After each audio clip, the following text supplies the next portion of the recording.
an analysis of the literature on online open educational resources.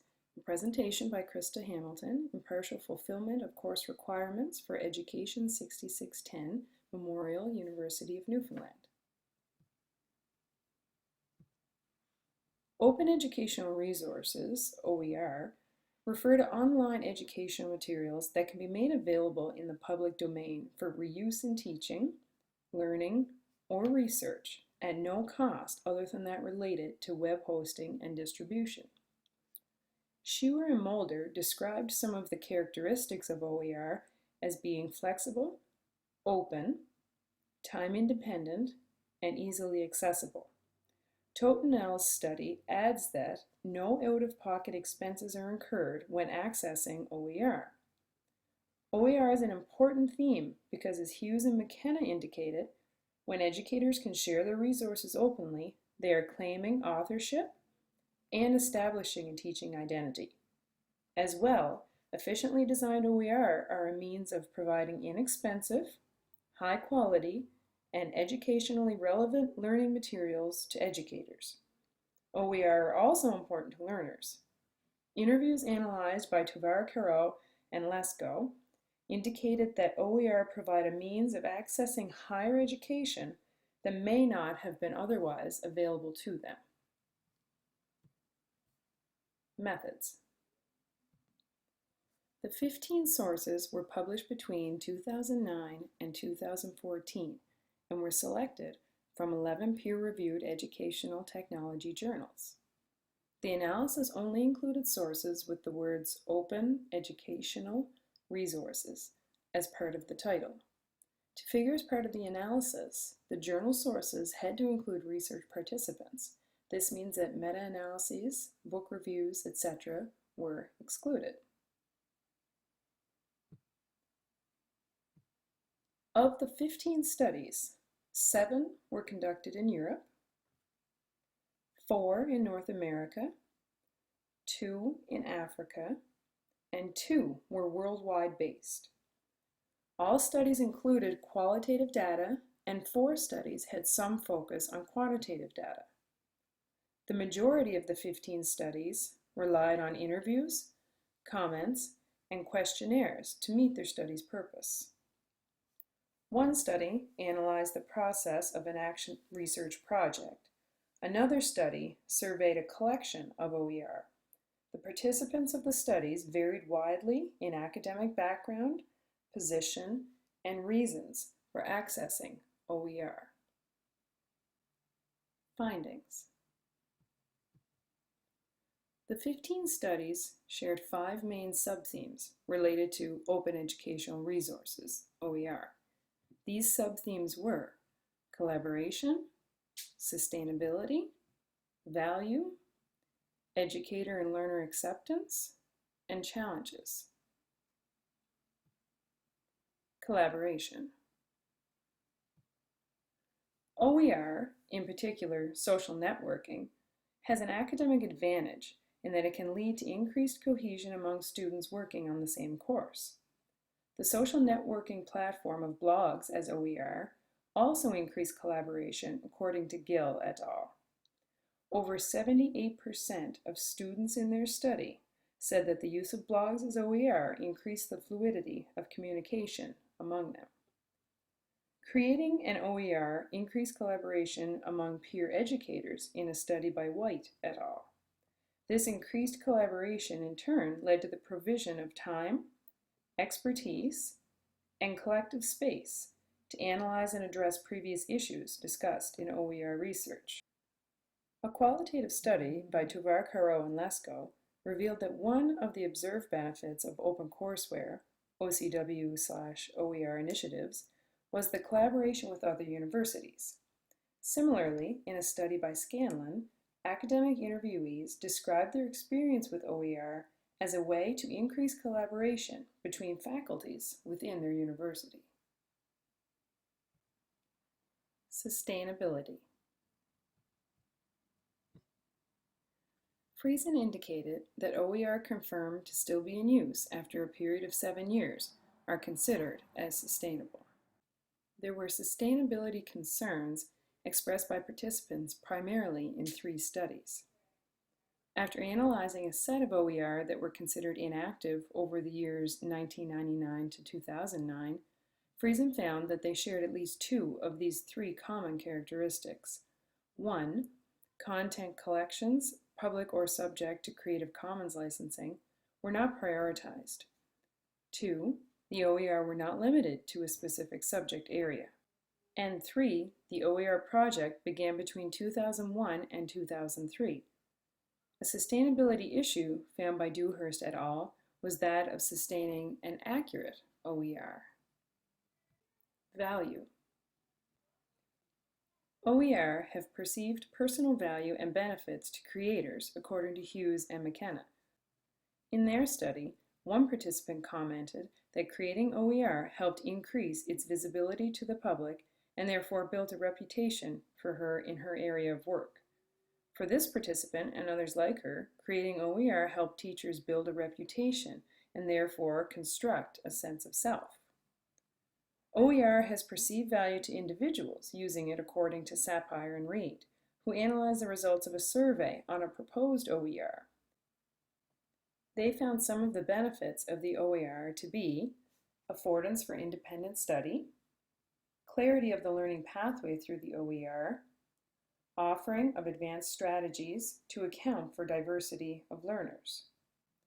Cost was also a contributing factor in the perceived value of OER. In one particular example in the study by Bliss et al., a student commented that it would not have been possible to take the course had it not been for the OER in the form of a free online textbook. 2 other items of perceived value to users of OER were having materials easily accessible and the benefit of higher learning when blogs, OpenCourseWare, and videos were used to improve face-to-face learning. Educator and learner acceptance. A study by Zaya found that Chinese students were more reluctant to take a course offered through OER as institutions that offer them were seen as second tier.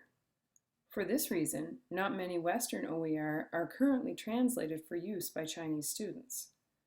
What did attract some Chinese learners, according to Zaya, was the variety of content offered. The ability to find the right OER is often a barrier to its acceptance.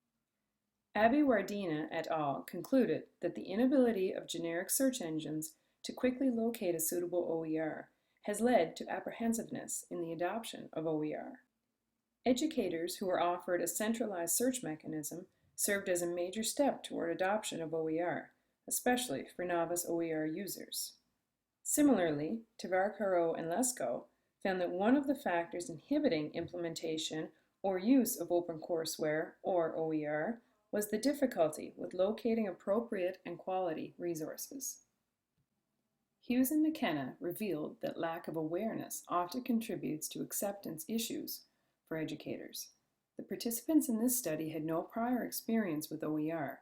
Upon completion of an OER project, all participants actively sought OERs to incorporate into their teaching and professional practice.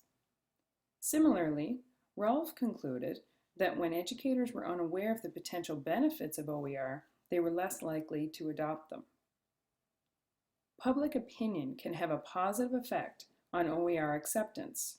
Rolfe identified that a main drive for the acceptance of OER, sharing and borrowing, by educators and learners was their belief in OER as reputation building for them and their institution. Shewer and Mulder found that positive public attention led to a change in acceptance attitude when time constraints were a concern. Scanlon reported that users were apprehensive about publishing their material in an open format as they saw it as unfair, that they had done all the legwork and may not be recognized for it. Challenges for OER include copyright, social networking, and lack of human interaction. Copyright issues are a priority concern when using and creating OER. Data from Tavarkaro and Lesko's study revealed that participants were concerned with copyright issues when creators were reusing materials from sources. They also found that educators found copyright issues complicated, time-consuming, and costly. Rolfe noted that copyright is a constant barrier, as most staff are not fully educated on protocol of copyright and ownership. Rolfe recognized the need for institutions to have clear copyright policies and guidance for staff. Dewhurst et al. Also identified that there were questions of copyright.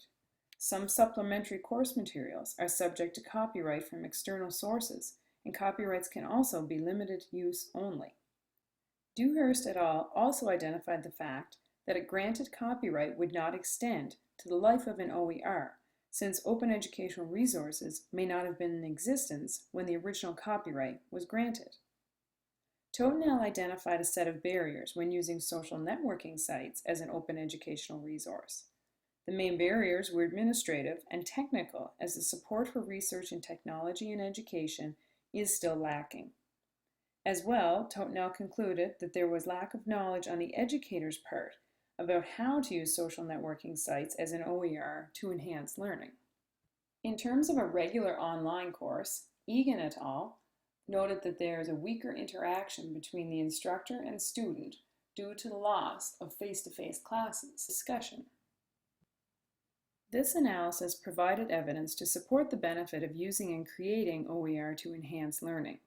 Efficient methods and protocol to ensure the beneficial OER are developed was also a main topic among the studies. 6 of the studies presented here discuss the positive results of incorporating OER either fully or partially into a higher education course to educators and learners. Collaboration increased among participants in a course as well as among educators creating the resources. Collaboration is a time-saving strategy for educators and learners and also results in higher quality products. The perceived value of the benefits by learners and educators was analyzed by 4 of the studies. Perceived value to creators of OER was related to pride and acknowledgement of the author. Perceived value to individual users of OER were the ability to study independently, save money on resources, and learn according to learning style. Participants in many of the studies were concerned with the sustainability of OER. There are many higher education institutions working on developing OER. Unless there's a willingness and ability from creators to develop high-quality resources, maintain them, and ensure they are accessible, the OER will not survive. They must be accurate, organized, limited in subject area, and must have long-term credibility. Educator and learner intentions of creating and using OER was related to the challenges of open educational resources presented in this analysis. Finding the right resources was one barrier to acceptance and was actually determined to be a time-consuming task. The finding that OER could be considered time-consuming was in contrast to the findings of White et al., who claimed that OER's provision to allow collaboration among creators cuts back on time spent planning or learning. There is no study in this analysis that determined the actual net time spent using or creating OER. Dewhurst et al. Recognized this time concern and the need for a system to accurately search for high-quality resources. Not receiving thorough education concerning the benefits of OER was also a factor in users not adopting them. Copyright issues were a priority concern of study participants, since use and ownership of materials is a legal concern. Participants from 3 studies in particular voiced their views of copyright issues as being complicated and time-consuming. Conclusions. The prominent theme of the 15 studies is that open educational resources are important to enhancing education. For example, Gill et al. Established that the students in their OER blog study received higher grades than those in previous years that did not use OER. As well, Totenel concluded that social networking OER can benefit students in terms of peer interaction. It is also concluded from these studies that more research is needed to improve OER to make them accessible, time-saving, of high quality, easily found, specific, organized, attractive, affordable, sustainable, and correctly copyrighted. As well, more resources need to be provided to ensure all educators understand the benefits and workings of high-quality OER. Implications. Future implications from this analysis suggest the creation of a search engine designed specifically for OER. As well, OER redesigned into higher quality resources will be beneficial to learners and educators. Furthermore, public attention can benefit higher education institutions. In terms of OER design, extra attention needs to be paid to the details of creation, such as making the OER very subject-specific. More research is required to determine optimal use of OER. As well, more research is needed to determine if there is a benefit of online materials over traditional materials. Educators also require more training and education to increase acceptance of using OER. Limitations. The majority of the 15 studies concentrated on OER in higher education. There were very few resources, none found in the journals searched, which focused on OER at the high school level. As well, the 15 studies analyzed focused primarily on OER as open courseware rather than as a sharing resource for educators to use to enhance their current teaching. Rolfe and Sapire and Reed were the only studies that analyzed surveys from educators that used OER to share resources with other educators. There was much emphasis on the perspective of educators in terms of open courseware and OER, and not as many studies that focused on learner perspectives. Open educational resources is a broad term that encompasses many online learning materials. As stated above, there is evidence to show that particular OER are beneficial to learners and educators, but without analyzing each type of OER, findings cannot be generalized to all open educational resources. As well, there were a variety of different scenarios described when the OER studies were conducted, such as educator use and acceptance, OER creation, and learner use.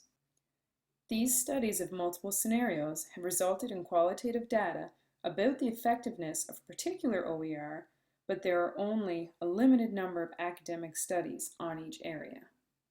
References.